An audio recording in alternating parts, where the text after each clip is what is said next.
밤하늘을 가르는 차가운 빗줄기가 서울의 고요한 저택가를 적시고 있었고, 가로등 불빛 아래로 검은 세단 한 대가 미끄러지듯 들어와 멈춰섰다.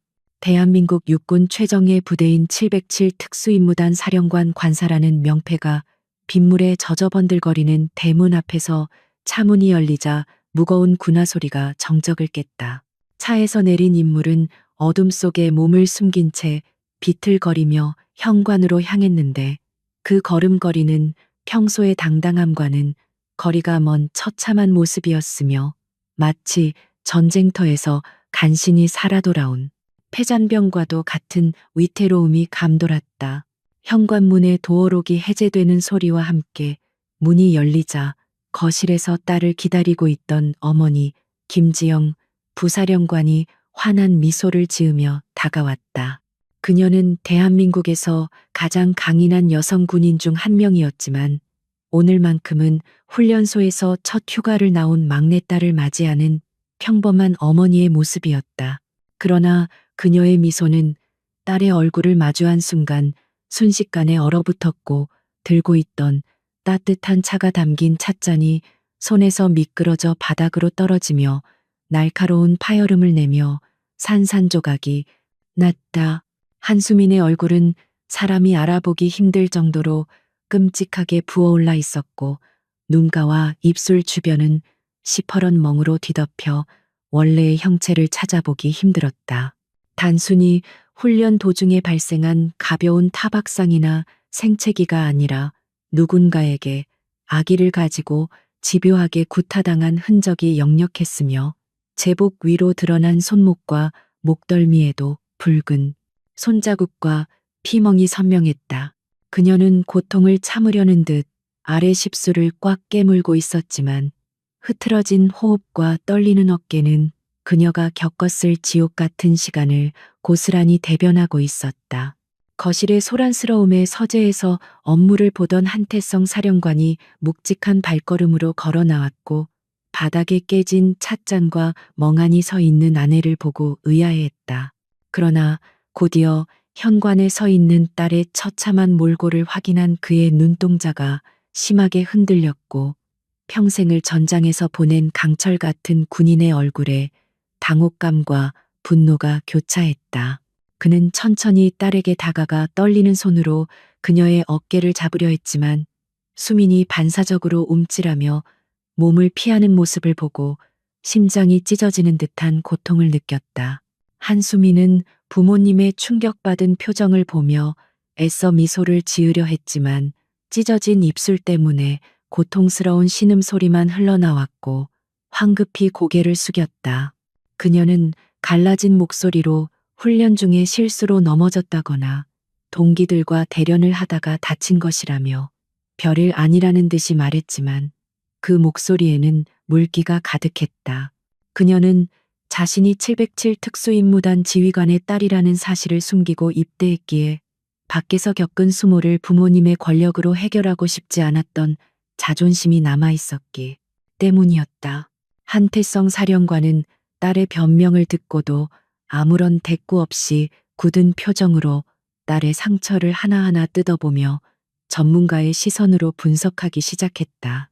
그것은 훈련장에서 발생할 수 있는 일반적인 부상이 아니라 군화발에 짓밟히고 주먹으로 구타당했을 때 생기는 전형적인 폭행의 흔적이었으며, 특히 복부와 허벅지에 집중된 타격 흔적은 명백한 가혹행위의 증거였다.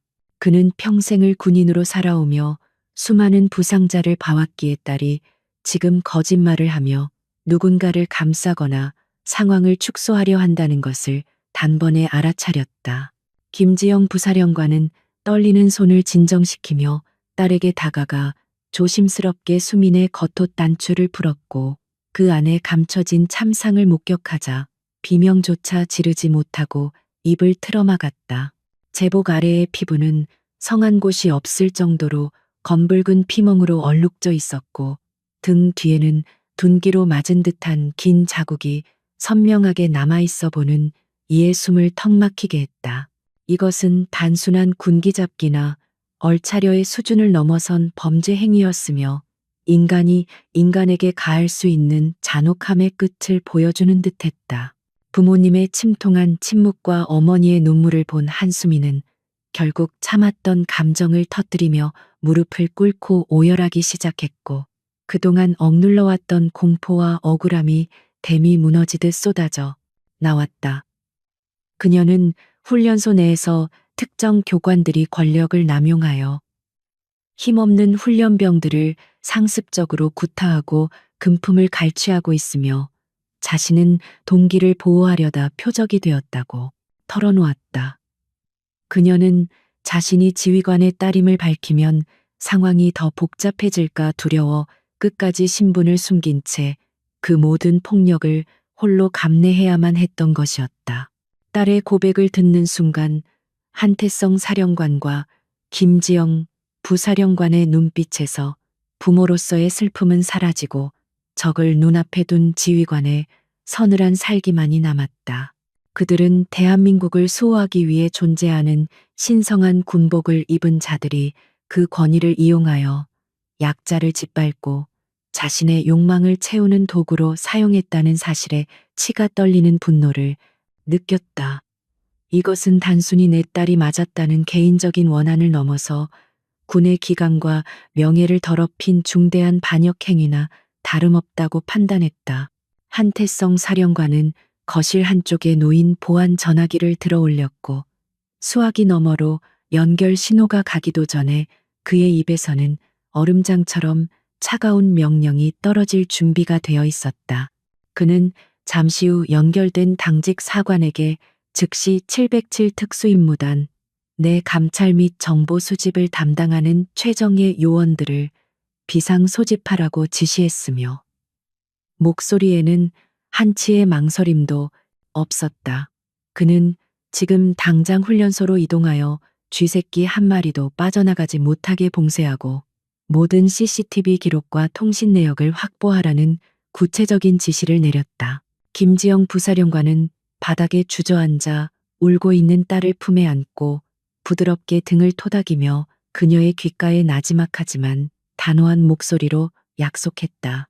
그녀는 신성한 국방의 의무를 수행하러 온 귀한 자식들을 괴물들의 먹잇감으로 방치한 것에 대해 군 선배로서 깊은 사죄를 표하며 반드시 그 대가를 치르게 하겠다고 맹세했다. 그녀의 눈은 딸을 향한 연민으로 젖어 있었지만 그 너머에는 감히 자신의 가족과 군의 정의를 건드린 자들을 향한 파멸의 경고가 이글거리고 있었다. 창밖의 빗줄기는 더욱 거세져 세상을 집어삼킬 듯이 쏟아져 내렸지만 관사 안에서 시작된 분노의 불길은 그 어떤 폭우로도 끌 수 없을 만큼 뜨겁게 타오르고 있었다. 어둠 속에서 707 특수임무단의 검은 차량들이 하나둘씩 시동을 걸며 라이트를 켰고, 그 불빛들은 마치 사냥감을 노리는 맹수의 눈빛처럼 밤거리를 가르며 질주하기 시작했다. 영웅들이 입어야 할 군복을 훔쳐 입은 악마들을 심판하기 위한 긴 밤이 시작되었고, 그 누구도 이 폭풍을 피할 수 없을 것이라는 예감이 감돌았다. 검은 비구름이 물러간 뒤에도 훈련소의 하늘은 여전히 낯빛으로 흐려 있었고, 축축하게 젖은 연병장에는 스산한 바람만이 불어와 흙먼지를 일으키고 있었다. 신병교육대 중대장실의 창문 너머로 보이는 이 황량한 풍경을 내려다보며 박대위는 만족스러운 듯 입가에 비릿한 미소를 머금고 뜨거운 커피를 한 모금 들이켰다.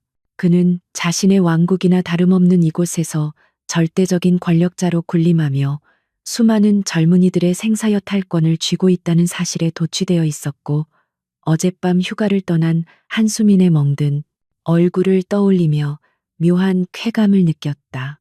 박 대위는 책상 위에 놓인 인사기록부 더미를 거칠게 넘기며 한수민의 서류를 다시 한번 확인했는데, 거기에는 지극히 평범한 일반 가정 출신이라는 거짓 정보만이 적혀 있을 뿐이었다.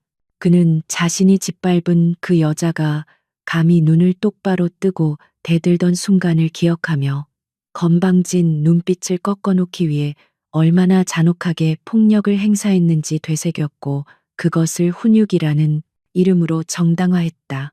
그는 훈련병들이 밖에 나가서 떠들어봤자 군대라는 거대한 조직은 언제나 지휘관인 자신의 편을 들어줄 것이라고 굳게 믿고 있었으며 이것이 그가 가진 오만함의 원천이었다. 한수민에게 지난 5주는 지옥과도 같은 시간이었으며 그녀는 매일 밤 화장실 구석에서 숨죽여 울고 있는 동기들을 위로하며 분노를 사겨야만 했다. 며칠 전 야간 점호 시간 직후에 벌어진 사건은 그녀가 평생 잊을 수 없는 굴욕과 고통을 안겨주었는데 박대위는 단순히 군가 소리가 작다는 이유로 전 소대원을 집합시켰다. 그는 쇠파이프를 바닥에 끌며 공포 분위기를 조성했고 가장 체구가 작고 겁이 많은 동기를 지목하여 본보기로 삼으려 했으나 한수민이 그 앞을 막아서며 모든 책임은 분대장, 훈련병인 자신에게 있다고 말했다. 박대위는 감히 훈련병 따위가 자신의 권위에 도전했다는 사실에 이성을 잃었고 동기들이 보는 앞에서 한수민을 무자비하게 구타하기 시작했는데 그것은 훈육이 아닌 명백한 살인, 미수나 다름없었다. 한수민은 어릴 적부터 부모님에게 전수받은 특공 무술과 살상 기술을 본능적으로 사용할 뻔했지만 그 순간 자신이 군인 가족이라는 사실이 드러나면 부모님에게 누를 끼칠 것이라는 생각에 주먹을 꽉 쥐고 모든 공격을 온몸으로 받아냈다. 그녀의 뼈가 울리고 살이 터지는 소리가 막사 안에 울려 퍼졌지만 그녀는 비명 한 번 지르지 않고 그 고통을 견뎌냈으며 그 모습은 오히려 박대위의 잔악성을 더욱 자극할 뿐이었다. 다시 현재로 돌아와 박대위는 담배를 피워 물며 의자 깊숙이 몸을 기대었고 연기를 허공으로 내뿜으며 자신의 완벽한 통제력에 감탄하고 있었다. 그는 한수민이 휴가를 나가서 부모에게 일러 바칠 수도 있다는 가능성을 잠시 생각했지만 곧바로 고개를 저으며 비웃었는데 그따위 계집애의 말을 믿어줄 사람은 아무도 없다고 단정지었다. 그는 이미 부대 내의 감찰 라인과 헌병대 일부 간부들에게 정기적으로 뇌물을 상납하며 튼튼한 방어막을 구축해 놓았기에 어지간한 투서나 신고는 자신의 선에서 조용히 묵살될 것이라고 확신했다. 하지만 박대위의 본능적인 불안감은 완전히 사라지지 않았기에 그는 만약의 사태에 대비하여 입단속을 철저히 해야겠다고 결심하고 자리에서 일어났다. 그는 군화를 신고 전투모를 눌러쓴 뒤 거친 발걸음으로 생활관을 향해 걸어갔고 복도를 지나가는 조교들과 훈련병들은 그를 보자마자 사색이 되어 벽에 붙어 경례를 했다. 그는 공포야말로 군대를 움직이는 가장 효율적인 원동력이라고 믿었으며 자신의 그림자만 봐도 벌벌 떠는 병사들의 모습에서 뒤틀린 희열을 느끼며 한수민의 소대가 있는 막사 문을 걷어찼다. 생활관 안의 공기는 순식간에 얼어붙었고 휴식을 취하고 있던 훈련병들은 기겁하며 관물대 앞으로 뛰어나가 부동자세로 정렬했는데 그들의 눈동자는 공포로 심하게 흔들리고 있었다.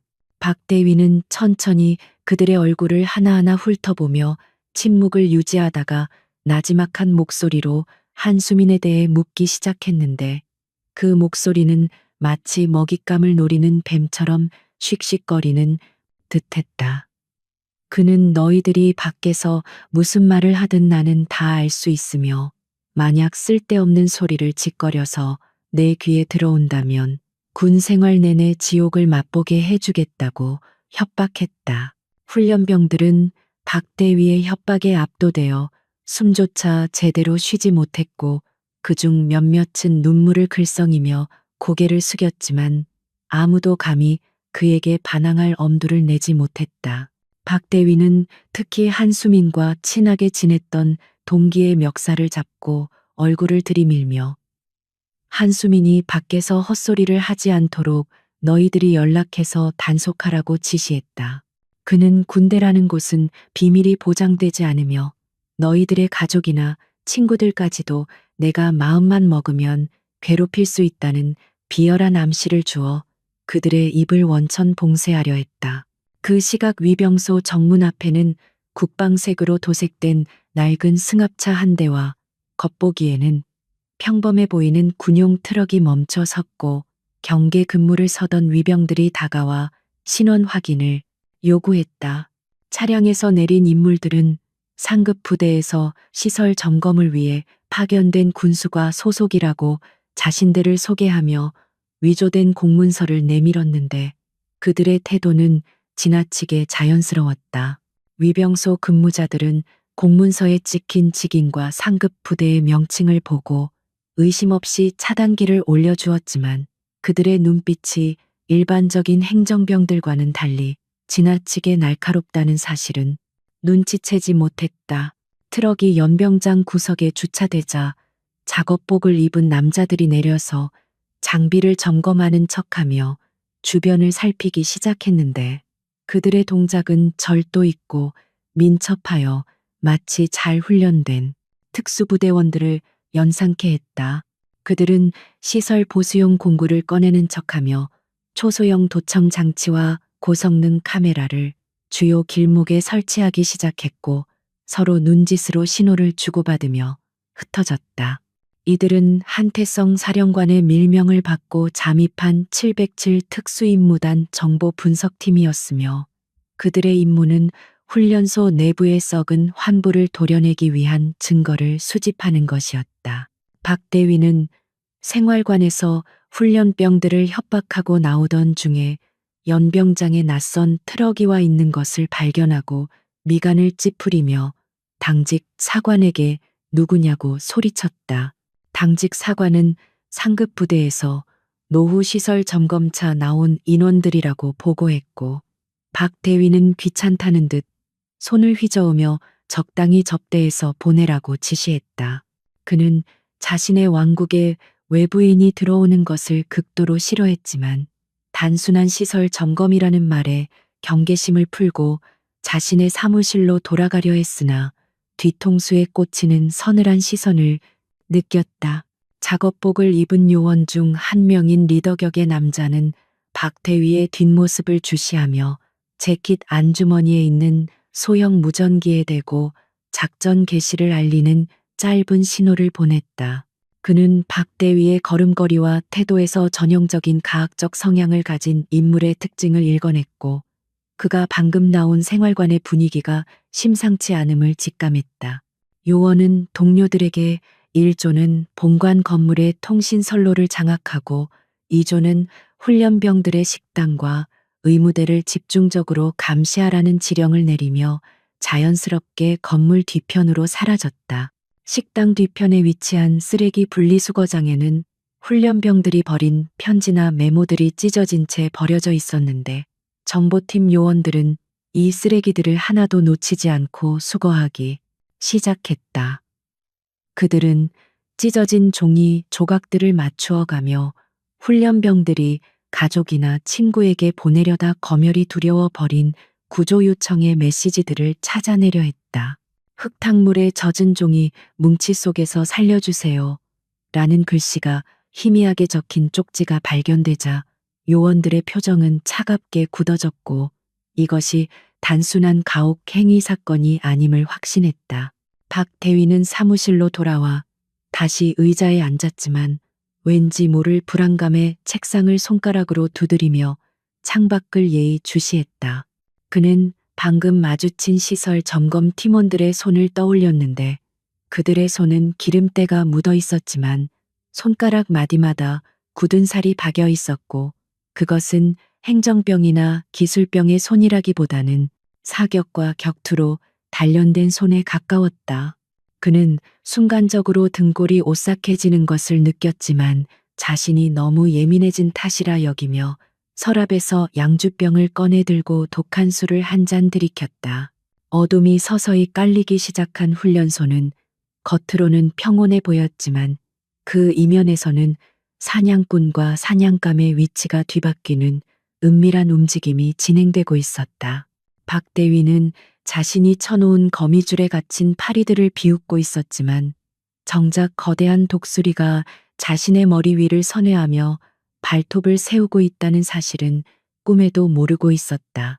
707 특수임무단의 그림자는 이미 훈련소의 가장 깊은 곳까지 스며들어 있었고 그들은 박대위가 스스로 파멸의 구덩이로 걸어 들어갈 때까지 숨을 죽인 채 기다리고 있었다. 훈련소의 새벽 공기는 젖은 낙엽 냄새와 낡은 건물에서 풍기는 곰팡이 냄새가 뒤섞여 스산함을 자아냈고 짙게 깔린 안개는 시야를 가리며 음산한 분위기를 고조시키고 있었다. 707 특수임무단 정보 분석팀 요원들은 보일러 수리공으로 위장하여 훈련병들이 생활하는 막사 주변을 배회하며 자연스럽게 접근을 시도하고 있었지만 성과는 기대에 미치지 못했다. 훈련병들은 낯선 외부인의 등장에 호기심을 보이기보다는 잔뜩 겁에 질린 표정으로 시선을 피하기에 급급했고 요원들이 말을 걸려고 다가가면 소스라치게 놀라며 자리를 피했다. 이는 박 대위가 심어놓은 공포가 얼마나 깊고 강렬하게 이들의 무의식을 지배하고 있는지를 단적으로 보여주는 증거였기에 요원들의 미간은 점점 더 깊게 찌푸려졌다. 막사 내부의 분위기는 마치 시한폭탄이 작동하고 있는 밀실처럼 팽팽한 긴장감이 감돌았고 누구 하나 크게 숨을 쉬는 것조차 조심스러워하는 기색이 역력했다. 훈련병들은 서로 눈을 마주치는 것조차 두려워하며 기계적으로 자신의 관물대를 정리하거나 전투화를 닦는 척하며 침묵을 지켰는데 이는 박대위가 심어놓은 프락치들이 언제 어디서 자신들을 감시하고 있을지 모른다는 불신 때문이었다. 요원 중 한 명이 화장실 청소를 핑계로 훈련병에게 담배를 건네며 은밀하게 박대위에 대해 물었지만 그 훈련병은 손을 심하게 떨며 아무것도 모른다며 도망치듯 자리를 떴다. 한편 서울의 사령관 관사에서는 한수민이 침대에 기대어 앉아 창밖으로 떨어지는 빗방울을 바라보고 있었는데 그녀의 눈빛은 육체적인 고통을 넘어선 깊은 사색에 잠겨 있었다. 주치의가 다녀간 후 통증은 조금 가라앉았지만 그녀의 머릿속은 훈련소에서 목격하고 경험했던 끔찍한 기억들로 가득 차 있어 잠시도 쉴 수 없었다.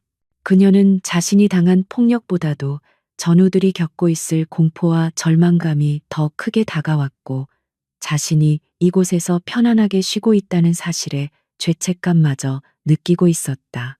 그녀는 멍든 손으로 이불을 꽉 움켜쥐며 결심을 굳혔는데 그것은 침묵하는 피해자로 남지 않고 싸우는 군인이 되겠다는 다짐이었다. 한태성 사령관이 무거운 표정으로 딸의 방에 들어왔을 때 그는 빈손이 아니었는데 그의 손에는 현장 요원들이 보내온 중간 보고서가 들려 있었고 내용은 참담하기 그지없었다. 그는 딸에게 조심스럽게 다가가 앉으며 훈련소 내의 피해자들이 보복이 두려워 입을 다물고 있어 결정적인 물증을 확보하는데 어려움을 겪고 있다고 솔직하게 털어놓았다. 박 대위는 교묘하게도 CCTV 사각지대에서만 폭력을 행사했고 장부 조작이나 금품 갈취 또한 현금으로만 거래하거나 차명 계좌를 이용해 추적을 따돌리고 있다는 것이었다. 아버지는 딸에게 무리하지 말고 쉬라고 말하려 했지만 수민의 눈빛을 보는 순간 말을 멈출 수밖에 없었다. 한수민은 아버지의 걱정 어린 시선을 피하지 않고 침대 옆 협탁에 놓인 종이와 펜을 집어들었는데 그녀의 손은 붕대로 감겨 있어 펜을 쥐는 것조차 힘겨워 보였다. 하지만 그녀는 떨리는 손에 온 신경을 집중하여 종이 위에 무언가를 적어 내려가기 시작했고 그 속도는 점점 빨라져 마치 머릿속에 있는 데이터를 출력해내는 듯했다. 그녀는 훈련소에 입소한 첫날부터 박 대위와 조교들이 주고받았던 은밀한 대화 내용과 뇌물을 상납받은 날짜 그리고 시간까지 정확하게 기억하고 있었다. 그녀는 단순히 훈련을 받는 척하면서도 특수부대 지휘관의 딸로서 체득한 관찰력으로 적의 모든 움직임을 기록해왔던 것이다.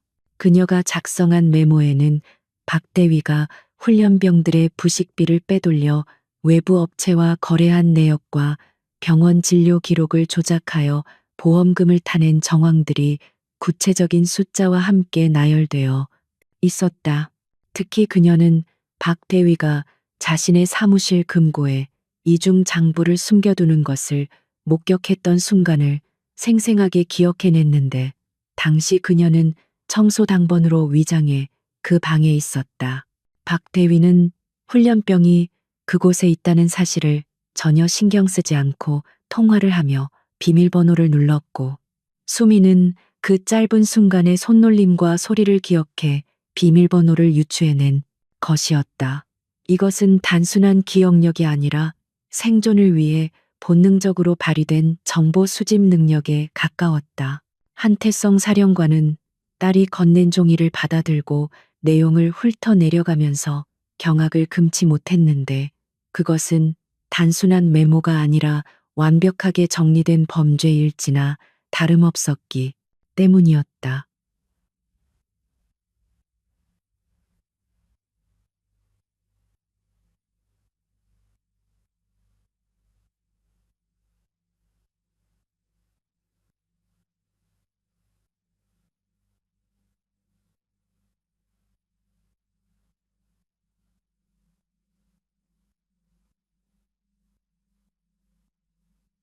그는 즉시 암호화된 회선을 통해 현장에 나가 있는 작전 팀장에게 연락을 취했고, 수민이 작성한 정보를 바탕으로 수사 방향을 전면 수정하라고 지시했다. 이제 그들의 목표는 불특정 다수의 진술 확보가 아니라 박대위의 사무실 금고와 특정 장소에 숨겨진 장부를 타격하는 정밀 작전으로 변경되었다. 다시 훈련소로 시점을 옮겨 박대위는 자신의 사무실에서 다리를 책상 위에 올린 채 거만한 자세로 앉아 있었지만, 어딘가 모르게 불안한 기색을 감추지 못하고 있었다. 그는 상급 부대에서 나온 점검팀이 며칠째 철수하지 않고 훈련소 곳곳을 들쑤시고 다니는 것이 영 마음에 들지 않았고, 본능적인 위기감을 느끼고 있었다. 그는 혹시나 하는 마음에 책상 서랍 깊숙한 곳에 숨겨둔 차명 통장과 비밀 장부를 꺼내 확인했고, 그것들이 안전하게 있다는 사실에 안도하며 다시 금고에 넣었다. 그는 자신이 완벽하게 통제하고 있다고 믿었지만, 그가 금고 비밀번호를 누르는 순간 창문 틈 사이에 설치된 초소형 카메라가 그 장면을 녹화하고 있었다. 707 정보 분석팀은 수민의 제보를 바탕으로 박대위의 사무실이 비는 점심시간을 노려 진입 작전을 계획했고, 요원들은 마치 그림자처럼 은밀하게 움직일 준비를 마쳤다. 그들은 식당 배식차가 도착하여 소란스러운 틈을 타 본관 건물의 보안 시스템을 일시적으로 무력화시켰고, 능숙한 솜씨로 복도에 설치된 CCTV의 녹화 화면을 조작했다. 리더 요원은 박대위가 식당으로 향하는 것을 확인한 후 무전을 통해 진입 신호를 보냈고, 대기하고 있던 요원 2명이 순식간에 잠긴 사무실 문을 따고 안으로 미끄러져 들어갔다. 그들의 동작은 너무나 신속하고 조용해서 복도를 지나가던 행정병조차 아무런 낌새를 채지 못할 정도였다. 사무실 내부에 진입한 요원들은 수민이 메모에 적어준 위치를 정확하게 찾아내어 금고 앞에 섰고, 특수 장비를 이용해 지문 흔적을 채취하는 척하며 수민이 알려준 번호를 입력했다. 삑 하는 전자음과 함께 금고 문이 열리자 그 안에는 박대위의 탐욕과 부패를 증명할 각종 장부와 USB 그리고 현금 뭉치가 쏟아져 나왔다. 요원들은 감탄할 새도 없이 초소형 스캐너를 이용해 모든 문서를 디지털화하여 본부 서버로 전송했고, 원본은 건드리지 않은 채 다시 금고 문을 닫았다. 지금 당장 이것을 압수하면 박대위가 눈치채고 도주하거나 증거를 인멸할 시간을 줄 수 있기에 그를 완벽하게 올가매기 위한 덫을 놓은 것이었다. 같은 시각 식당에서 밥을 먹던 박대위는 숟가락을 든 채 묘한 한기를 느꼈고 무의식적으로 자신의 사무실이 있는 본관 쪽을 바라보았다. 그는 밥알이 모래알처럼 느껴져 숟가락을 내려놓고 주변을 둘러보았지만 식당 안은 훈련병들의 식기 부딪히는 소리로 시끄러울 뿐 별다른 이상 징후는 보이지 않았다. 하지만 그는 동물적인 감각으로 무언가 잘못 돌아가고 있다는 것을 직감했고 급히 식사를 중단하고 자리에서 일어나 사무실로 향했다. 그의 이마에는 식은땀이 맺혀 있었고 심장은 불규칙하게 뛰기 시작했는데 그것은 파멸이 다가오고 있음을 알리는 신호였다. 박대위가 사무실 문을 열고 들어왔을 때 내부는 그가 나갈 때와 똑같은 모습으로 정돈되어 있었고 창문도 굳게 닫혀 있어 외부 침입의 흔적은 전혀 찾아볼 수 없었다. 그는 안도의 한숨을 내쉬며 의자에 주저앉았지만 의심을 거두지 못하고 금고를 다시 열어 내용물을 확인했는데 모든 것이 제자리에 있는 것을 보고서야 비로소 긴장을 풀었다. 그는 자신이 과민 반응을 보이고 있다고 자책하며 넥타이를 느슨하게 풀었지만 그는 자신의 범죄 기록이 이미 707 사령부의 모니터에 낱낱이 전송되었다는 사실을 꿈에도 상상하지 못했다. 한태성 사령관은 전송된 자료들을 검토하며 분노로 떨리는 주먹을 책상 위에 내리쳤고 그 소리에 집무실 밖의 부관들이 깜짝 놀라 들어올 정도였다. 자료에는 훈련병들의 피를 빨아먹은 내역뿐만 아니라 군용 유류를 빼돌려 민간업자에게 판매하고 심지어 마약류 진통제를 불법으로 유통한 정황까지 포착되었다. 이것은 단순한 가혹 행위 사건을 넘어선 거대 비리 게이트였으며 박대위 뒤에 그를 비호하는 더 큰 세력이 존재할 가능성을 시사하고 있었다. 사령관은 즉시 국방부 장관에게 직통 전화를 걸어 이 사안의 심각성을 보고하고 전면적인 특별수사 허가를 요청했다. 병원 침대에서 휴식을 취하던 한수미는 아버지의 부관으로부터 작전이 성공적으로 진행되고 있다는 소식을 전해 듣고 창백한 얼굴에 옅은 미소를 띄웠다. 하지만 그녀는 단순히 박대위가 법적인 처벌을 받는 것으로 끝나는 것을 원하지 않았고 그가 자신의 죄를 뼈저리게 후회하며 피해자들 앞에서 무릎 꿇게 만들고 싶었다. 그녀는 부모님이 반대할 것을 알면서도 위험한 계획을 세우기 시작했는데 그것은 자신이 직접 미끼가 되어 박대위를 가장 처참한 방식으로 무너뜨리는 것이었다. 그녀의 눈빛은 더 이상 상처 입은 피해자의 것이 아니라 복수를 위해 칼을 가는 전사의 눈빛으로 변해 있었다. 밤이 깊어지자 훈련소의 연병장에는 다시 차가운 바람이 불어왔고 박대위는 퇴근하지 않고 사무실에 남아 독한 술을 들이키며 알 수 없는 불안감을 달래고 있었다. 그는 술 기운을 빌려 자신을 합리화하며 이 모든 것은 훈련병들의 기강을 잡기 위한 불가피한 선택이었다고 중얼거렸지만 그의 손은 멈추지 않고 떨리고 있었다. 창밖 어둠 속에서는 707 특수임무단 요원들이 박대위의 사무실을 포위한 채 그의 일거수일투족을 감시하고 있었고 사령관의 다음 명령만을 기다리고 있었다. 이제 사냥의 시간은 끝났고 심판의 시간이 다가오고 있었다. 서울의 사령관 관사거실에는 무거운 침묵만이 감돌고 있었고 한수미는 결의에 찬 눈빛으로 부모님을 마주하고 서 있었다. 그녀는 아직 부상이 완전히 회복되지 않아 서 있는 것조차 힘겨운 상태였지만 그녀의 목소리에는 한치의 흔들림도 없었다. 수미는 박대위와 그의 배후 세력을 일망타진하기 위해서는 단순히 서류상의 증거만으로는 부족하며 자신이 직접 미끼가 되어 그들의 여죄를 낱낱이 밝혀내야 한다고 주장했다. 그녀는 707 특수임무단의 딸로서 비겁하게 뒤로 물러서지 않고 전우들을 위해 정면으로 맞서 싸우겠다는 의지를 강력하게 피력했다. 한태성 사령관은 딸의 대담한 제안에 깊은 고민에 빠졌고 아내인 김지영 부사령관 역시 불안한 기색을 감추지 못하며 입술을 깨물었다. 부모로서 딸을 다시 그 지옥 같은 곳으로 보내는 것은 뼈를 깎는 고통이었지만 군 지휘관으로서 딸의 작전이 적을 확실하게 제압할 수 있는 가장 효과적인 방법임을 인정하지 않을 수 없었다. 결국 그들은 딸의 강인한 정신력과 그동안 훈련받은 능력을 믿기로 결심했고 707 부대의 최정예 요원들을 그림자처럼 붙여 만일의 사태에 대비하는 조건으로 수민의 복귀를 허가했다. 작전 계획은 치밀하고 신속하게 수립되었는데 한수민은 치료가 덜 끝났음에도 불구하고 훈련을 마치겠다는 강력한 의지로 조기 복귀하는 열정적인 훈련병을 연기하기로 했다.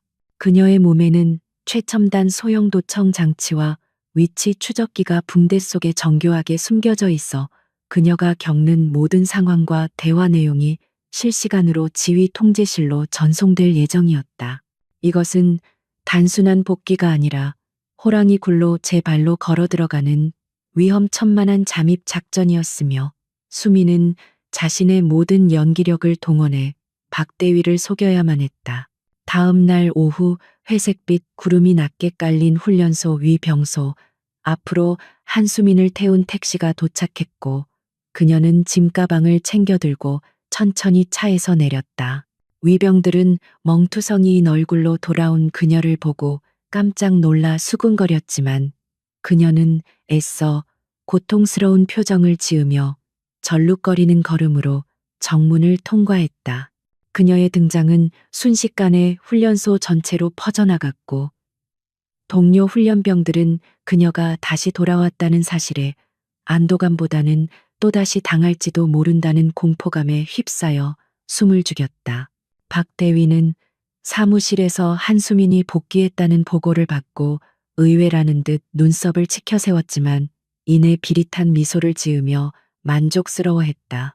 그는 수민이 자신의 협박에 굴복하여 부모에게 아무 말도 하지 못하고 두려움에 떨며 다시 돌아온 것이라고 착각하고 있었다. 그는 자신의 권력이 얼마나 대단한지 다시 한번 확인했다고 믿으며 이참에 그녀를 확실하게 밟아놓아 다른 훈련병들에게 본보기로 삼아야겠다고 다짐했다. 그의 오만함은 판단력을 흐리게 만들었고 자신이 파멸의 덫에 걸려들었다는 사실을 전혀 눈치채지 못하게 했다. 잠시 후 행정실의 호출을 받은 한수미는 박대위의 사무실로 향했는데 복도를 걸어가는 그녀의 심장은 격렬하게 뛰고 있었지만 머릿속은 그 어느 때보다 차갑게 식어 있었다. 그녀는 복도 곳곳에 배치된 707 요원들의 은밀한 시선을 느꼈고 자신이 혼자가 아니라는 사실에 용기를 얻으며 문고리를 잡았다. 문을 열고 들어서자 매캐한 담배 연기와 함께 박대위의 거만한 얼굴이 시야에 들어왔고 그는 의자에 삐딱하게 앉아 수민을 위아래로 훑어보며 경멸 어린 시선을 보냈다. 박대위는 수민에게 다가와 붕대가 감긴 어깨를 손가락으로 쿡쿡 찌르며 휴가는 재미있었냐고 비꼬았고 짐짓 걱정하는 척하며 부모님께는 뭐라고 말씀드렸는지 물었다. 수민은 어깨를 움츠리며 공포에 질린 듯한 목소리로 훈련 중에 넘어져서 다쳤다고 말했고 부모님은 별일 아니라고 생각하신다고 거짓말을 했다. 그녀의 완벽한 연기에 박대위는 소리내어 웃으며 역시 너는 눈치가 빠른 녀석이라며 칭찬 아닌 칭찬을 늘어놓았고 긴장이 풀린 듯 책상에 걸터 앉았다. 하지만 박대위의 태도는 순식간에 돌변하여 수민의 멱살을 잡고 얼굴을 들이밀며 만약 딴 마음을 품거나 헛소리를 하면 이번에는 진짜로 죽여버리겠다고 협박했다. 그는 자신의 뒤에는 너 같은 애 하나쯤은 쥐도 새도 모르게 묻어버릴 수 있는 든든한 배경이 있다며 잊지도 않은 권력을 과시했다. 수미는 그의 소나기에서 벗어나려 발버둥 치는 척하며 그가 내뱉는 모든 협박과 범죄 사실 시인을 유도하기 위해 짐짓더 겁에 질린 척 연기했고 도청 장치는 이 모든 음성을 선명하게 기록하고 있었다. 지휘 통제 차량 안에서 이 상황을 듣고 있던 한태성 사령관과 김지영 부사령관은 주먹을 꽉 쥐며 분노를 억누르고 있었고 당장이라도 뛰어들어가 박대위의 머리통을 날려버리고 싶은 충동을 느꼈다. 하지만 그들은 딸이 보내오는 신호를 기다리며 참아야 했고 요원들은 돌발 상황에 대비해 무기에 손을 올린 채 출동 대기 상태를 유지하고 있었다. 박대위의 목소리가 높아질수록 그의 죄명은 하나씩 늘어가고 있었고 이제 결정적인 한 방만이 남은 상태였다.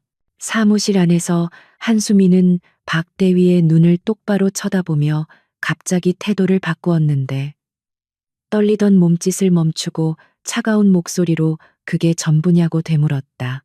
박대위는 예상치 못한 그녀의 반응에 당황하여 멱살 잡은 손에 힘을 풀었고 수민의 눈빛이 방금 전까지 알던 겁쟁이 훈련병의 것이 아님을 깨닫고 뒷걸음질 쳤다. 그녀의 눈동자에는 깊은 심연과도 같은 살기가 서려 있었고 마치 상위 포식자가 하찮은 먹잇감을 바라보는 듯한 위압감이 뿜어져 나오고 있었다. 수미는 천천히 흐트러진 옷매를 정리하며 박대위에게 당신은 군인도 아니고 지휘관도 아니며 단지 군복 입은 양아치일 뿐이라고 독서를 퍼부었다. 그녀는 당신이 저지른 모든 죄악은 이미 기록되었고 이제 그 대가를 치를 시간이라고 선언하며 입꼬리를 살짝 올려 비웃었다. 박대위는 모욕감과 분노로 얼굴이 불그락푸르락해졌고 이성이 마비된 채 책상 위에 있던 무거운 재떨이를 집어들고 수민을 향해 휘둘렀다. 이것은 단순한 폭행이 아니라 명백한 살인 미수 행위였으며 작전의 마지막 단계인 현행범 체포를 위한 완벽한 명분이 완성되는 순간이었다. 수미는 날아오는 재떨이를 피할 수 있었음에도 불구하고 고개를 살짝 돌려 이마를 스치게 놔두었고 날카로운 통증과 함께 붉은 피가 얼굴을 타고 흘러내렸다.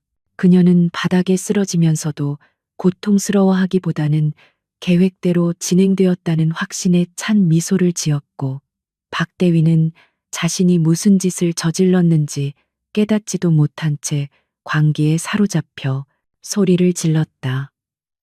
그 순간 사무실의 잠금 장치가 해제되는 소리가 들렸고 이것은 박대위의 파멸을 알리는 서곡과도 같았다.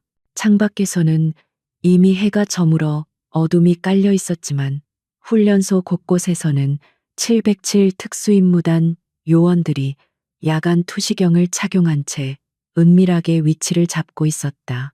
박대위는 자신이 쳐놓은 덫에 자신이 걸려들었다는 사실을 꿈에도 모른 채 승리감에 도취되어 있었지만 그 승리는 신기루처럼 사라질 운명이었다. 한수미는 바닥에 쓰러진 채로 흐릿해지는 의식을 붙잡으며 마음속으로 카운트다운을 시작했고 이제 곧 들이닥칠 심판의 순간을 기다리고 있었다. 박대위가 휘두른 재떨이에 맞아 한수민의 이마에서 흐르던 피는 바닥을 적셨고 사무실 안에는 비릿한 피냄새와 함께 무거운 정적이 감돌았다. 박대위는 자신의 손에 묻은 피를 보며 잠시 당황하는 듯했으나 이내 광기 어린 눈빛으로 변하며 이 모든 상황을 은폐하기 위한 계획을 세우기 시작했다.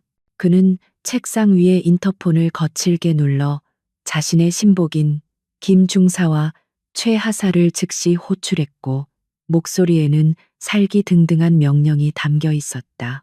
그는 한수민이 난동을 부리다가 실수로 넘어져 다친 것으로 위장해야 한다고 생각했고 더 나아가 오늘 밤 그녀를 영원히 입 다물게 만들 작정이었다.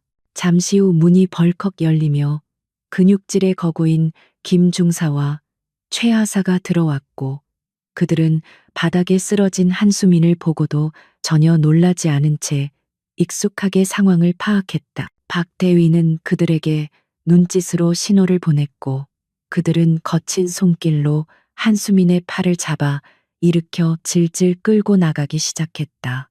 박대위는 이참에 평소 자신의 눈에 거슬렸던 다른 훈련병들까지 모조리 집합시켜 확실한 군기를 잡겠다는 명목으로 대규모 폭행을 계획했다. 그는 오늘 밤이 지나면 훈련소 내에서 자신에게 반항하는 싹은 완전히 잘라버릴 수 있을 것이라고 믿으며 섬뜩한 미소를 지었다. 폭우가 쏟아지는 연병장을 가로질러 그들이 도착한 곳은 훈련소 구석에 방치된 구형 보일러실이었고 그곳은 평소에도 음산한 분위기 때문에 병사들이 접근을 꺼리는 장소였다. 녹슨 철문이 끽하는 소리를 내며 열리자 곰팡이 냄새와 습한 공기가 훅 끼쳐왔고 희미한 전구 하나만이 위태롭게 깜박이고 있었다. 김중사는 이미 다른 조교들을 시켜 한수민과 친하게 지냈던 동기 훈련병 5명을 미리 끌고 와 무릎을 꿇려 놓은 상태였다. 영문도 모른 채 끌려온 훈련병들은 피투성이가 된 수민의 모습을 보고 경악하며 비명을 질렀지만 조교들의 위협에 입을 틀어막고 공포에 떨어야 했다. 한수민은 바닥에 내동댕이 쳐졌지만 흐릿한 의식 속에서도 자신의 몸에 부착된 도청 장치가 정상적으로 작동하고 있음을 확인하고 안도했다. 그녀는 지금 당장이라도 반격할 수 있었지만 박대위와 그 일당들이 모든 훈련병들 앞에서 자신들의 범죄 계획을 스스로 발설하게 만들기 위해 고통을 참고 기다렸다. 그녀의 귀에는 빗소리와 함께 박대위의 군화 소리가 점점 가까워지는 것이 들려왔고 그것은 마치 지옥의 사자가 다가오는 발소리처럼 들렸다. 그녀는 찢어진 이마에 상처가 욱신거렸지만 정신을 집중하며 호흡을 가다듬었고 근육의 긴장을 조절하며 폭발적인 힘을 낼 준비를 마쳤다.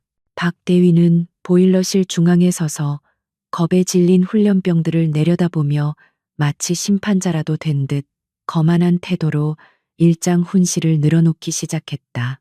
그는 너희들이 밖에서 무슨 빽을 믿고 까불든 간에 이곳은 나의 법이 지배하는 세상이며 반항하는 자에게는 오직 고통만이 있을 뿐이라고 소리쳤다.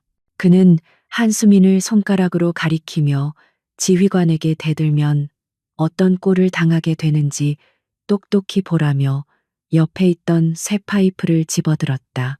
그는 오늘 밤 여기서 일어나는 일은 보일러 폭발 사고나 훈련 중 낙상 사고로 처리될 것이며 너희들은 그 증인이 되어야 한다고 협박했다.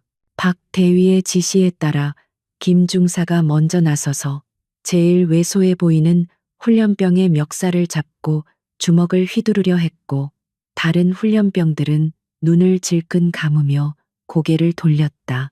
그 순간 바닥에 쓰러져 있던 한수민이 비틀거리며 일어섰고 그녀의 입에서는 더 이상 겁먹은 훈련병의 목소리가 아닌 차갑고 단호한 명령조의 목소리가 흘러나왔다. 그녀는 그 더러운 손을 치우라고 나지막이 말했고 그 목소리에는 공간을 압도하는 기이한 위압감이 서려 있어 김중사의 동작을 멈칫하게 만들었다. 보일러실 안의 모든 시선이 피투성이가 된 채 비틀거리는 그녀에게 집중되었고 박대위는 어이없다는 듯 헛웃음을 터뜨렸다. 박대위는 한수민에게 다가가 죽고 싶어서 환장했냐고 비아냥거리며 그녀의 뺨을 때리려 손을 들어 올렸지만 그 손은 허공에서 멈출 수밖에 없었다. 한수민이 번개 같은 속도로 그의 손목을 낚아채 비틀어 버렸기 때문이었고 뼈가 어긋나는 소름 끼치는 소리와 함께 박대위의 입에서 고통스러운 비명이 터져나왔다. 순식간에 벌어진 상황에 김중사와 최하사 그리고 다른 조교들은 사태를 파악하지 못하고 멍하니 서 있을 뿐이었다. 한수민은 박대위를 발로 차 밀어버린 후 이마에 흐르는 피를 손등으로 닦아내며 차가운 눈빛으로 주변의 적들을 둘러보았다. 김중사가 가장 먼저 정신을 차리고 욕설을 내뱉으며 몽둥이를 들고 한수민에게 달려들었지만 그것은 불 속으로 뛰어드는 나방과 다를 바 없는 행동이었다. 한수민은 상체를 살짝 숙여 공격을 피함과 동시에 김중사의 명치를 정확하게 가격했고 거구의 몸이 종이 인형처럼 뒤로 날아가 처박혔다. 그녀가 보여준 움직임은 훈련소에서 가르치는 기초 제식이나 태권도가 아니라 살상을 목적으로 하는 고도로 훈련된 특수부대 격투술인 크라브 마가와 시스테마의 절묘한 조화였다. 훈련병들은 눈앞에서 벌어지는 비현실적인 광경에 입을 다물지 못했고 공포심은 어느새 경이로움으로 바뀌어가고 있었다. 최하사와 나머지 조교 3명이 동시에 덤벼들었지만 한수민은 좁은 공간과 지형지물을 완벽하게 활용하며 그들의 공격을 무력화시켰다. 그녀는 보일러 파이프를 이용해 상대의 동선을 차단하고 녹슨 사슬을 감아 상대의 무기를 빼앗는 등 마치 춤을 추듯 유려하면서도 치명적인 동작을 이어갔다. 그녀의 주먹과 발차기가 적중할 때마다 둔탁한 타격음과 신음소리가 울려 퍼졌고 압도적인 수적 열세에도 불구하고 전황은 일방적으로 한수민에게 유리하게 흘러갔다. 그녀는 그동안 당했던 수모를 폭력이 아닌 압도적인 실력으로 되갚아주며 그들이 얼마나 우물 안개구리였는지를 뼈저리게 느끼게 해주었다.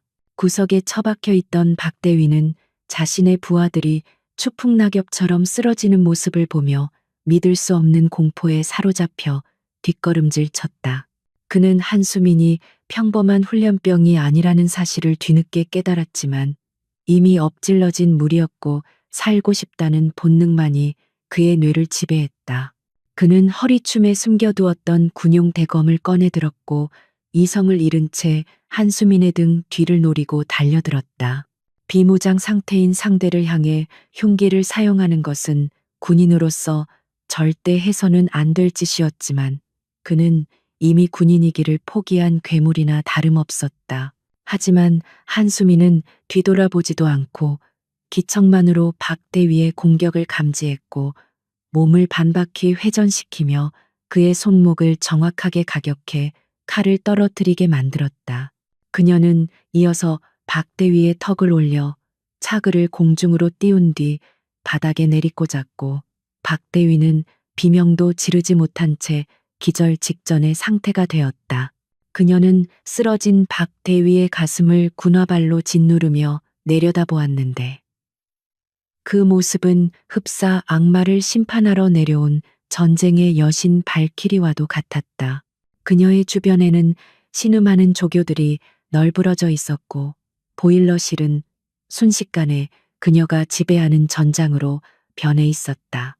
지휘 통제실에서 실시간으로 상황을 듣고 있던 한태성 사령관은 딸의 무사함과 압도적인 전투력에 안도하면서도 가슴 한구석이 먹먹해지는 것을 느꼈다. 그는 즉시 대기 중이던 707 특수임무단 타격대에게 진입 명령을 내렸고 요원들은 어둠 속에서 신속하게 보일러실을 향해 쇄도했다. 이미 상황은 종료되었지만 혹시 모를 변수와 도주를 차단하기 위해 훈련소 전체를 봉쇄하고 완벽한 포위망을 구축했다. 이제 밖에서 벌어질 일은 단순한 구조 작전이 아니라 썩어빠진 군 내부의 환부를 도려내는 대수술의 시작이었다.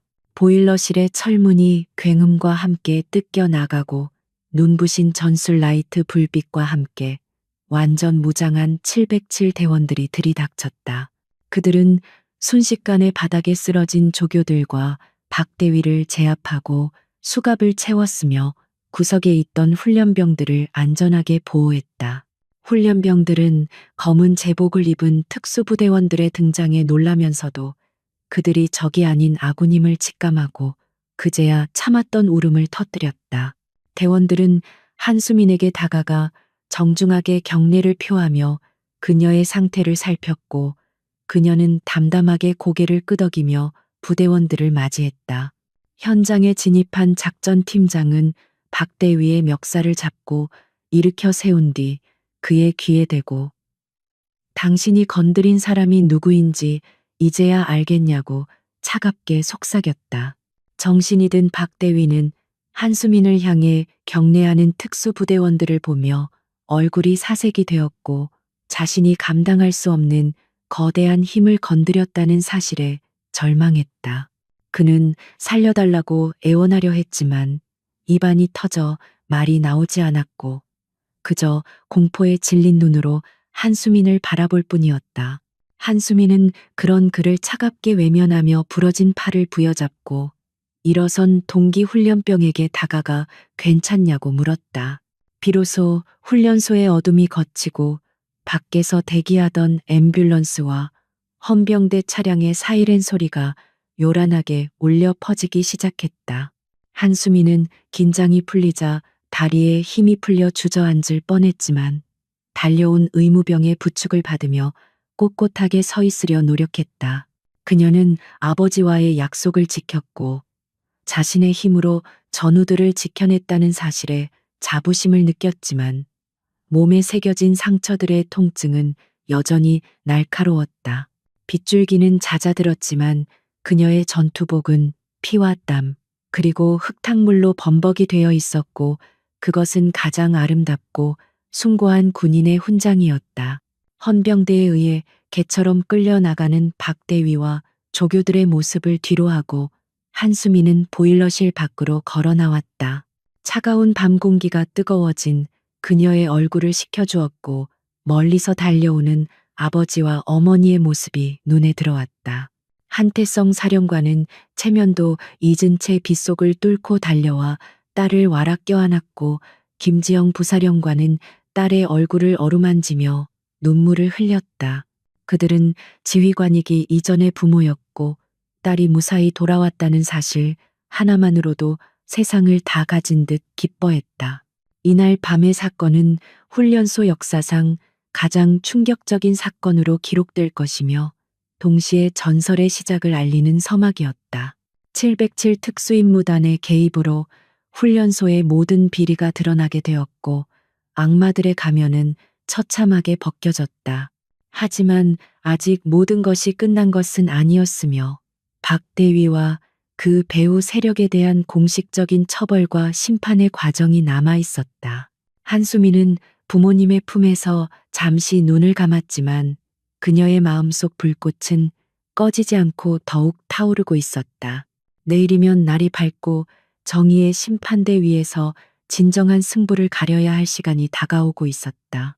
밤새 내리던 비가 그치고 훈련소 위로 차가운 새벽 공기가 내려앉았지만 연병장의 분위기는 어제와는 완전히 달라져 있었다.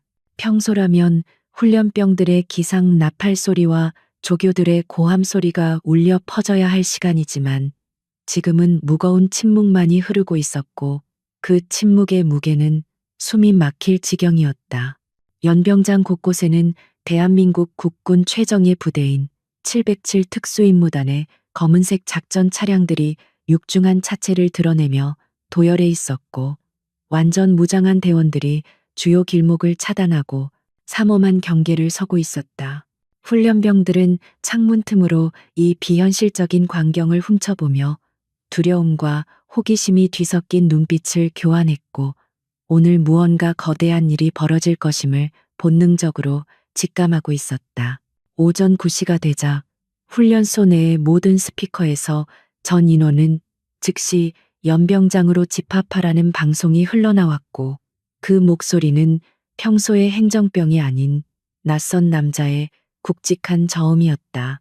훈련병들은 긴장된 표정으로 신속하게 환복하고 생활관을 빠져나왔으며 행정 직원들과 간부들 또한 예외 없이 연병장 중앙으로 모여들었다. 그들이 도열한 연병장 한가운데에는 임시로 설치된 단상이 놓여 있었고 그 주변을 둘러싼 707 대원들의 서늘한 눈빛은 그 누구도 허투루 움직일 수 없게 만드는 무언의 압력을 행사하고 있었다.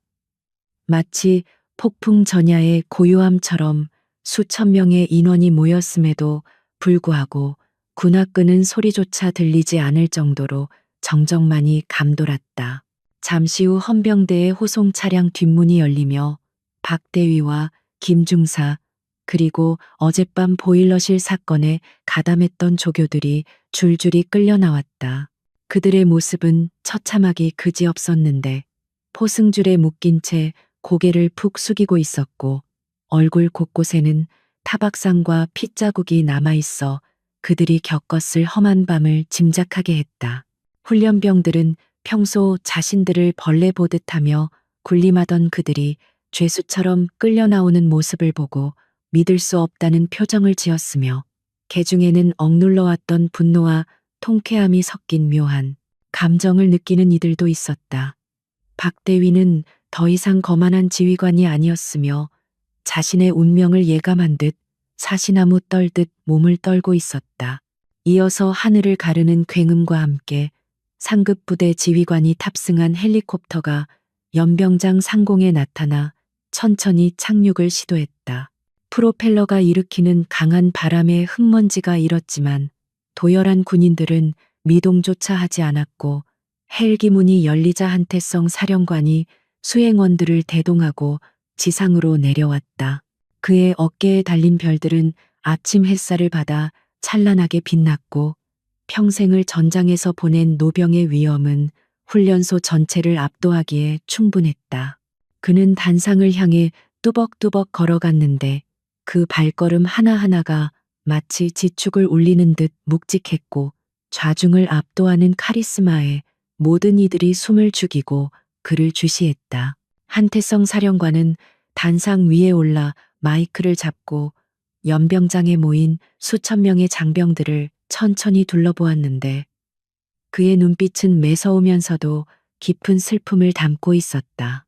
그는 낮지만 힘있는 목소리로 신성한 국방의 의무를 수행하기 위해 모인 젊은이들이 훈련이 아닌 가혹행위와 범죄로 고통받았다는 사실에 대해 지휘관으로서 깊은 책임을 통감한다고 말했다.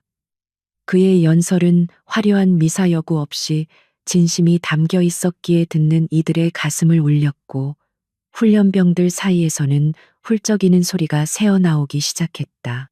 그는 군복은 국가와 국민을 지키기 위한 수혜이지 개인의 욕망을 채우기 위한 도구가 아님을 강력하게 천명했다. 사령관의 눈짓에 따라 대기하고 있던 헌병들이 박대위와 공범들을 단상 아래로 끌고 와 무릎을 꿇렸고 그들의 죄상이 적힌 공소장이 낭독되기 시작했다. 횡령과 뇌물수수 그리고 상습적인 폭행과 협박 등 입에 담기조차 부끄러운 범죄 사실들이 하나하나 열거될 때마다 연병장은 충격과 분노로 술렁거렸다. 훈련병들은 자신들이 당했던 부당한 대우가 단순한 얼차려가 아니라 명백한 범죄였다는 사실을 확인하고 치를 떨었으며 박대위를 향해 경멸 어린 시선을 보냈다. 박대위는 자신의 치부가 만천하에 드러나자 수치심과 공포로 얼굴이 붉게 달아올랐지만 고개를 들 수조차 없었다. 이때 한태성 사령관은 특별한 증인을 소개하겠다며 손짓을 했고 의무대의 부축을 받으며 한수민이 단상 위로 올라왔다. 그녀는 머리에 붕대를 감고 있었고 걸음걸이가 불편해 보였지만 정복을 갖춰 입은 그녀의 자태는 그 어느 때보다 당당하고 기품이 넘쳐 흘렀다. 사령관은 그녀의 어깨를 감싸며 이 병사는 부당한 폭력에 굴복하지 않고 용기 있게 맞서 싸운 영웅이자 자신의 사랑하는 막내딸이라고 공식적으로 소개했다. 그 순간 연병장은 거대한 충격에 휩싸여 정적마저 깨뜨릴 정도의 웅성거림이 터져 나왔고 모든 이들의 시선이 한수민에게 집중되었다.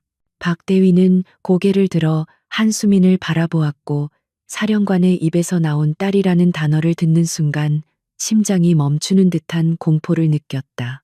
그는 자신이 짓밟고 모욕했던 훈련병이 707 특수임무단 사령관의 친딸이었다는 사실을 깨닫고 혼절할 듯이 비틀거렸으며 눈앞이 캄캄해지는 절망감을 맛보았다. 그는 자신의 든든한 배경이라고 믿었던 인맥들이 사령관 앞에서는 한 줌의 모래알보다 못한 존재임을 뼈저리게 실감했고, 이제 자신의 인생은 완전히 끝났다는 것을 직감했다. 그의 입에서는 의미 없는 신음소리만이 흘러나왔고, 바지가 축축하게 젖어들 정도로 공포에 지배당했다. 사령관은 즉결 심판을 선언하며 박대위와 가담자들의 계급장을 즉시 박탈하라는 명령을 내렸고, 헌병들이 그들에게 다가갔다. 헌병들은 거칠게 박대위의 군복 상의에 붙어 있던 대위 계급장과 명찰을 뜯어냈고, 찢겨나가는 천 조각 소리는 처형장의 총성보다 더 끔찍하게 들렸다. 군인에게 있어 계급장의 박탈은 사형 선고나 다름없는 명예형이었으며, 박대위는 자신의 정체성이 송두리째 부정당하는 고통에 몸부림치며 오열했다. 그는 바닥에 떨어진 계급장을 주우려 했지만 헌병의 군화발에 손이 짓밟히며 비참한 꼴을 보여주었다. 계급장이 뜯겨 나간 박대위는 더 이상 지휘관이 아닌 민간인 범죄자 신분으로 전락했고, 사령관은 그들을 즉시 구속하여 군 검찰로 이송하라고 지시했다. 그들은 쇠고랑을 찬 채 짐승처럼 끌려가며 살려달라고 애원했지만 그들의 목소리에 귀를 기울이는 사람은 아무도 없었다. 훈련병들은 그들이 호송 차량에 태워지는 모습을 지켜보며 그동안 쌓였던 응어리가 씻겨 내려가는 듯한 카타르시스를 느꼈고, 정의가 살아있음을 목격했다. 이것은 단순한 처벌을 넘어선 악에 대한 철저한 응징이었으며, 군대 내에 뿌리 밝힌 부조리를 뽑아내는 상징적인 의식이었다. 박대위가 사라진 연병장에는 다시 고요가 찾아왔지만 그 공기는 이전보다 훨씬 맑고 가벼워져 있었다. 한수미는 단상에서 내려와 자신과 함께 고통받았던 동기 훈련병들에게 다가가 한 명 한 명 손을 잡아주며 그동안 고생 많았다고 위로했다. 그녀의 손길은 따뜻했고 눈빛은 진심으로 가득 차 있었기에 동기들은 그녀를 끌어안고 참았던 눈물을 터뜨리며 고마움을 표했다. 그녀는 자신이 지휘관의 딸이라는 특권을 내세우지 않고 가장 낮은 곳에서 그들과 함께 싸웠기에 진정한 전우로서 인정받을 수 있었다. 한태성 사령관은 마지막으로 훈련병들에게 거수경례를 올리며 다시는 이런 불미스러운 일이 발생하지 않도록 시스템을 전면 개혁하겠다고 약속했다. 사령관의 경례를 받은 훈련병들은 일제히 우렁찬 목소리로 충성 구호를 외치며 답례했고, 그 소리는 하늘을 찌를 듯이 울려 퍼졌다. 그들의 눈빛에서는 더 이상 패배감이나 두려움을 찾아볼 수 없었고, 군인으로서의 자부심과 명예심이 다시 불타오르고 있었다. 707 대원들 또한 늠름한 후배들의 모습에 흐뭇한 미소를 지으며 그들의 앞날을 축복해 주었다. 한수미는 아버지와 어머니를 바라보며 옅은 미소를 지었고, 부모님 또한 딸을 자랑스럽게 바라보며 고개를 끄덕였다. 그녀는 이번 사건을 통해 군인이 가져야 할 진정한 힘은 계급이나 무력이 아니라 불의에 맞서는 용기와 약자를 보호하려는 마음에서 나온다는 것을 깨달았다. 비록 몸은 상처투성이었지만 그녀의 영혼은 그 어느 때보다 강인하게 단련되었으며 앞으로 어떤 시련이 닥쳐와도 이겨낼 수 있다는 자신감을 얻었다. 연병장에서의 행사가 모두 끝나고 훈련병들이 각자의 생활관으로 돌아갈 때 그들의 발걸음은 훨씬 가벼워 보였다. 훈련소의 높은 담장 너머로 밝은 태양이 떠오르며 연병장을 황금빛으로 물들였고, 어둠이 지배하던 이곳에도 비로소 진정한 아침이 찾아왔다. 707 특수임무단의 차량들은 임무를 완수하고 철수 준비를 시작했지만 그들이 남기고 간 정의의 발자국은 오랫동안 지워지지 않을 것이었다. 이제 훈련소는 과거의 오명을 씻고 정의 강병을 육성하는 진정한 요람으로 다시 태어날 준비를 마쳤다. 한수미는 떠나는 부모님의 차를 배웅하며 다시 훈련병의 대열로 합류했는데 그녀는 집으로 돌아가 쉬라는 권유를 정중히 거절했다. 그녀는 남은 훈련 기간을 동기들과 함께 끝까지 완주하여 당당하게 수료하고 싶다는 의사를 밝혔고, 이는 그녀의 강철 같은 의지를 보여주는 결정이었다. 그녀는 이제 누군가의 딸이 아닌 대한민국 육군 이병 한수민으로서 자신의 군 생활을 다시 시작하려 하고 있었다. 그녀의 뒷모습은 작지만 거대해 보였고 그 위로 따스한 햇살이 축복처럼 내려앉았다. 박대위와 그 일당이 구속되어 헌병대로 압송된 이후 훈련소에는 거대한 변화의 바람이 불어오기 시작했으며 그것은 단순한 인적 쇄신을 넘어선 조직 문화의 근본적인 개혁이었다. 국방부는 이번 사건을 계기로 전 군의 신병 교육기관에 대한 특별 감찰을 실시했고 기존의 폐쇄적인 관리 시스템을 전면적으로 뜯어고쳐 투명하고 공정한 훈련 환경을 조성하기 위한 대책을 발표했다. 새롭게 부임한 훈련소장은 강직하고 원칙을 중시하는 인물로 그는 취임 첫날부터 훈련병들의 인권을 최우선으로 하되 강도 높은 실전 훈련을 통해 정예요원을 육성하겠다는 확고한 방침을 천명했다. 훈련소 곳곳에 설치되었던 사각지대들은 모두 제거되었고 훈련병들이 언제든지 익명으로 고충을 토로할 수 있는 한 라인이 개설되어 소통의 창구가 활짝 열리게 되었다. 한수민은 훈련소에 남아 남은 교육 과정을 이수하기로 결정했지만 그녀를 바라보는 동기와 교관들의 시선에는 초반의 어색함과 경외심이 공존하고 있었다. 707 특수임무단 사령관의 딸이라는 엄청난 배경이 밝혀졌음에도 불구하고 그녀가 특혜를 거부하고 일반 병사와 똑같은 아니 오히려 더 혹독한 훈련을 자청했기 때문이었다. 그녀는 자신을 향한 부담스러운 시선들을 오직 실력과 성실함으로 극복해 나갔는데 가장 먼저 기상하여 연병장을 뛰었고 가장 늦게까지 남아서 총기를 손질하는 솔선수범을 보였다. 그녀의 이러한 진정성은 서서히 주변 사람들의 마음을 움직였고 동기들은 그녀를 권력자의 딸이 아닌 진정한 전우이자 리더로서 인정하고 따르게 되었다. 훈련의 강도는 날이 갈수록 높아졌고 각계 전투와 화생방 훈련 그리고 40km, 완전 군장, 행군 등 인간의 한계를 시험하는 과정들이 이어졌지만 한수민은 단 한 번도 열애하지 않았다. 그녀의 몸에는 아직 박대위에게 당한 폭행의 상처가 희미하게 남아 있었지만 그녀는 그 흉터들을 부끄러워하거나 감추려 하지 않고 오히려 자신을 단련시키는 훈장으로 여겼다. 행군 도중 다리에 쥐가나 쓰러지려는 동기가 있으면 그녀는 주저없이 동기의 군장을 대신 짊어지고 걸었으며 포기하지 말라고 끊임없이 격려했다.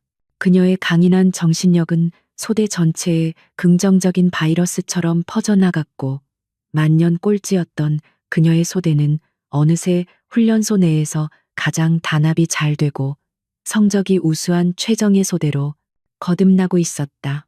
어느덧 뜨거웠던 여름이 지나고 훈련소의 나무들이 붉게 물드는 가을이 찾아왔으며 드디어 5주간의 지옥 같은 훈련을 마치는 수료식 날이 다가왔다. 파란 하늘 아래 만국기가 펄럭이는 연병장에는 수료식을 축하하기 위해 전국 각지에서 모여든 가족들과 친구들로 인산인해를 이루고 있었다. 훈련병들은 흙먼지 묻은 전투복 대신 말끔하게 다림질된 정복을 입고 도열해 있었는데 그들의 얼굴은 입소 당시의 앳된 모습은 온데간데 없고 검게 그을린 피부와 날카로운 눈빛을 가진 진짜 군인의 모습으로 변해 있었다. 단상 위에는 주요 지휘관들이 참석해 있었고 그 중앙에는 한수민의 아버지인 한태성 사령관이 자랑스러운 눈빛으로 연병장을 내려다보고 있었다. 수료식 행사가 시작되고 애국가가 울려 퍼지자 한수민은 가슴 벅찬 감동을 느끼며 국기를 향해 거수경례를 올렸고 그녀의 눈가에는 남모를 뜨거운 눈물이 맺혔다. 지난 시간 동안 겪었던 끔찍한 폭력과 공포, 그리고 그것을 극복해내기 위해 흘렸던 피와 땀이 주마등처럼 스쳐 지나갔기 때문이었다. 그녀는 단순히 훈련을 수료하는 것이 아니라 자신의 트라우마를 정면으로 돌파하고 스스로의 가치를 증명해냈다는 사실에 전율을 느꼈다. 그녀의 옆에 선 동기들 또한 늠름한 자태를 뽐내며 서 있었고, 그들은 이제 더 이상 피해자가 아닌 대한민국을 지키는 당당한 국군 장병으로서 새로운 출발선에 서 있었다. 계급장 수여식이 진행되자 가족들이 연병장으로 내려와 아들, 딸들의 가슴에 이병 계급장을 달아주는 순서가 되었고, 한태성 사령관과 김지영 부사령관은 단상에서 내려왔다.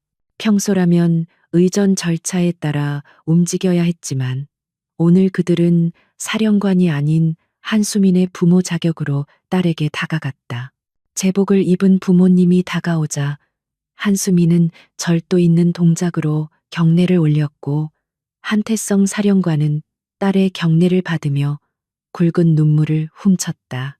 그는 딸의 왼쪽 가슴에 이병 계급장을 달아주며 떨리는 목소리로 장하다. 내 딸, 그리고 훌륭한 군인이 되었다고 말하며 그녀를 꽉 껴안아 주었다. 김지영 부사령관 또한 딸의 손을 맞잡고 그동안 고생 많았다며 따뜻하게 위로해 주었는데, 그녀는 딸의 손에 박인 굳은 살을 어루만지며 가슴 아파했다. 하지만 그 굳은 살이야말로 딸이 얼마나 치열하게 훈련에 임했는지를 보여주는 증거였기에 그녀는 딸이 대견하고 자랑스러웠다. 주변에 있던 다른 훈련병의 가족들도 이 감동적인 장면을 지켜보며 박수를 보냈고, 한수민의 가족은 그 순간만큼은 계급의 차이를 넘어선 진정한 가족애를 보여주었다. 한수민은 부모님의 품에서 환하게 웃으며 이제야 비로소 자신이 가야 할 길이 무엇인지 명확하게 깨달았다고 말했다. 수료식이 끝난 후 한수민은 동기들과 함께 기념사진을 찍으며 마지막 작별의 인사를 나누었는데, 특히 박대위 사건 당시 함께 고통을 겪었던 동기들과는 더욱 각별했다. 그들은 한수민의 손을 잡으며 네가 없었다면 우리는 평생 그 지옥에서 벗어나지 못했을 것이라며 생명의 은인이라고 감사를 표했다.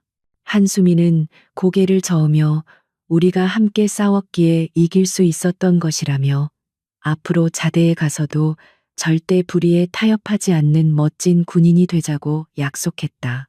그들은 서로의 어깨를 두드리며 훗날 전장에서 다시 만날 것을 기약했고, 그들의 우정은 시련 속에서 피어났기에 더욱 단단하게 굳어 있었다. 한편 교도소에 수감된 박대위와 그 일당에 대한 군사법원의 최종 판결 소식이 뉴스 속보를 통해 전해졌는데, 그들은 전원징역형과 함께 불명예 전역이라는 중형을 선고받았다.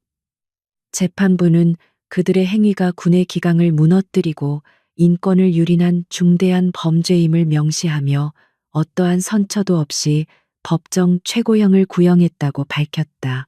이 소식은 군 내부에 경종을 울리며 다시는 이러한 비리가 발붙일 수 없도록 하는 강력한 메시지가 되었고, 많은 국민들이 정의가 구현되었다며 환영했다. 한수민은 이 뉴스를 접하고 씁쓸한 미소를 지으며 죄 지은 자는 반드시 그 대가를 치르게 된다는 평범한 진리를 다시 한번 가슴에 새겼다. 한수민은 자대 배치를 앞두고 707 특수임무단 지원서를 작성하여 제출했는데, 이는 아버지의 후광이 아닌 자신의 실력으로 최정예 부대원이 되겠다는 도전장이었다. 훈련소에서의 경험은 그녀에게 특수부대원이 갖춰야 할 강인한 정신력과 전투기술의 기초를 다져주었고, 그녀는 이제 더 넓은 세상으로 나아갈 준비가 되어 있었다. 한태성 사령관은 딸의 지원서를 보고 흐뭇해하며 공정한 선발 과정을 거쳐 실력이 검증된다면 언제든지 환영한다고 말했다. 그는 딸이 자신의 뒤를 이어 대한민국 최고의 특수부대 지휘관으로 성장할 잠재력이 충분하다는 것을 이미 꿰뚫어 보고 있었다. 휴가를 마치고 자대로 떠나는 날 아침, 한수미는 정복을 단정하게 차려입고 집 앞마당에 있는 굵기 계양대 앞에 섰다. 펄럭이는 태극기를 바라보며 그녀는 입대 전과는 완전히 다른 마음가짐을 가지고 있었는데 그것은 군복이 주는 무게감에 대한 자각이었다. 그녀는 군복이 권력을 과시하거나 약자를 억압하는 도구가 아니라 국가와 국민을 위해 자신의 목숨을 바칠 각오가 된 자만이 입을 수 있는 수의라는 것을 뼈저리게 느꼈다. 그녀는 태극기를 향해 거수 경례를 올리며 조국이 부르면 언제든지 달려가 적의 심장을 뚫고 국민을 지키는 방패가 되겠다고 맹세했다.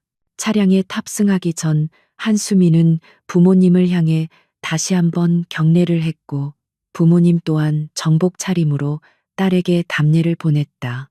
그들의 모습은 단순한 가족의 이별이 아니라 전장으로 떠나는 전우를 배웅하는 장엄한 의식과도 같았으며 서로에 대한 깊은 신뢰와 존경이 담겨 있었다. 차가 출발하고 멀어지는 딸의 모습을 보며 김지영 부사령관은 눈시울을 붉혔지만 한태성 사령관은 굳게 다문 입술로 미소를 지으며 딸의 앞날을 축복했다.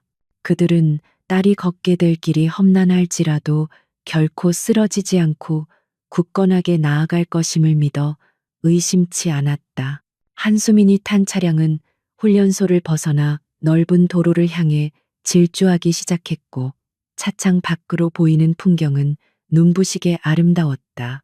그녀는 창문을 내리고 시원한 바람을 맞으며 자신의 손목에 감겨있던 붕대를 풀어 바람에 날려보냈는데 이는 과거의 상처와 아픔을 모두 털어버리겠다는 상징적인 행동이었다. 붕대는 바람을 타고 멀리 날아갔고 그녀의 손목에는 희미한 흉터만이 남아 있었지만 그것은 이제 부끄러운 상처가 아니라 강인함의 증표였다. 그녀의 눈빛은 흔들림 없이 정면을 응시하고 있었고 입가에는 자신감 넘치는 미소가 번졌다. 이야기는 여기서 끝이 나지만 한수민의 전설은 이제 막 시작되었을 뿐이며 그녀가 앞으로 써 내려갈 수많은 무용담들이 기다리고 있었다. 그녀는 707 특수임무단의 일원이 되어 수많은 대테러 작전과 특수임무를 수행하며 대한민국 최고의 여전사로 성장할 것이었다. 그리고 언젠가는 아버지의 뒤를 이어 부대원들을 지휘하며 조국의 평화를 수호하는 진정한 지휘관이 될 날이 올 것임을 예고하고 있었다. 악마는 프라다를 입지 않고 군복을 입었으나 그 군복의 진정한 주인인 영웅이 나타나 악마를 심판하고 정의를 바로 세웠다는 이 이야기는 오랫동안 군대 내에서 회자될 것이다. 마지막으로 한수민의 독백이 내레이션처럼 흐르며 이야기는 대단원의 막을 내린다. 나는 군인이다. 나의 군복은 누군가를 짓밟기 위함이 아니라 누군가를 지키기 위해 존재한다. 나는 내 몸의 상처를 두려워하지 않으며 오직 불의와 타협하는 나의 나약함을 경계할 뿐이다. 악마가 군복을 입고 숨어들지라도 나는 끝까지 그들을 찾아내어 심판할 것이며 이 땅의 정의와 자유를 수호하는 최후의 보루가 될 것이다. 충성.